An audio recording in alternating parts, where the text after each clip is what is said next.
Assalamu alaikum class 4. How are you all? Hope you all are fine. I am Ms. Tabiha, your science teacher. Today we are going to do question and answers of chapters sound.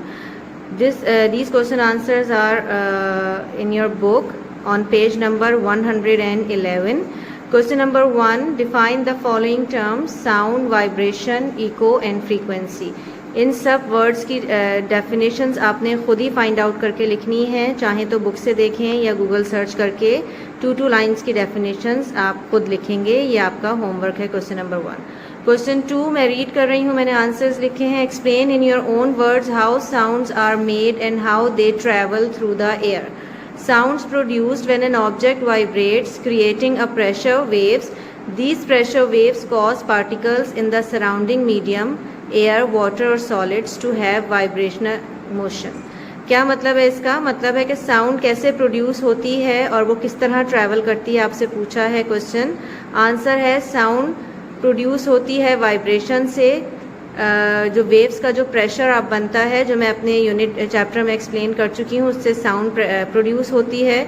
और जब ये waves जो है वो particle जो आपके surrounding medium में, चाहे वो आपका एयर हो, वाटर हो या सॉलिड हो, उससे जब बाउंस ऑफ होती हैं तो उससे आपकी वाइब्रेशनल मोशन क्रिएट होती है। Question number 3, in what conditions do sound echo.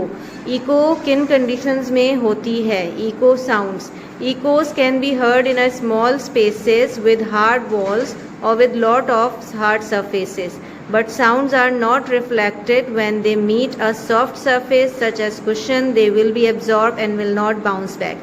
Eco जैसे लाइट में रिफ्लेक्शन होता है, इसी तरह साउंड्स में भी रिफ्लेक्शन होती हैं, आपकी साउंड वेव्स में भी। लेकिन वो रिफ्लेक्शंस कब होते हैं? जब आपके इर्द गिर्द सारी हार्ड सरफेसेस हों। मोस्टली ये कहाँ पे ज़्यादातर होता है? या तो आप किसी केव में हो, किसी वेल के अंदर अगर हम बोलते हैं तो साउंड हमें अपनी वापस सुनाई देती है, क्योंकि उसके आसपास सारी हार्ड सरफेसेस या ब्रिक्स होती हैं। हमारे रूम में और हमारे घरों के बाहर या किसी जगह पे ऐसी जहाँ पे हमारी इको सुनाई नहीं देती, वहाँ पे बहुत सारी सॉफ्ट सरफेसेस होती हैं। कहीं कुशन्स हैं, कर्टन्स हैं, कारपेट्स हैं, आपके बेड्स हैं, मैट्रेसेस हैं, तो वो साउंड्स को, वेव्स को एब्जॉर्ब कर लेते हैं, जिसकी वजह से साउंड वेव्स बाउंस बैक नहीं होती। Question number 4, in term of their waves, how are noise and musical notes different from each other? Answer है musical sounds are periodic and somewhat regular. They are pleasing to our ears and minds. Musical sound जो आपकी होती हैं वो regular होती हैं, periodic होती हैं, इसीलिए वो कानों को और जहन को अच्छी लगती हैं, दिमाग को आपके सूदिंग होती है। Noise is more irregular. जो आपकी बहुत ही येलिंग और चीख पुकार होती है वो आपकी अनप्लीजिंग साउंड्स होती हैं और वो नॉइज़ पोल्यूशन में काउंट होती हैं, ठीक है, उसको हम नॉइज़ कहते हैं, शोर शराबा। Can sound travel in vacuum? Sound cannot travel in outer space because it is a vacuum that contains nothing to carry sound. Sounds outer space में travel नहीं करती, क्योंकि वहाँ पे उनको कैरी करने के लिए, बाउंस करने के लिए कोई मॉलिक्यूल मौजूद नहीं होता, इसीलिए वैक्यूम में साउंड्स ट्रैवल नहीं करती। वरना स्पेस में सन पे जो एक्सप्लोजन्स होते हैं वो हमें हर वक्त सुनाई देते।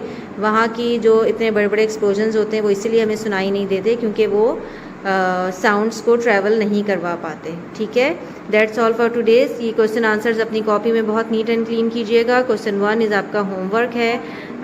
Hope you will understand well. अल्लाह हाफिज़।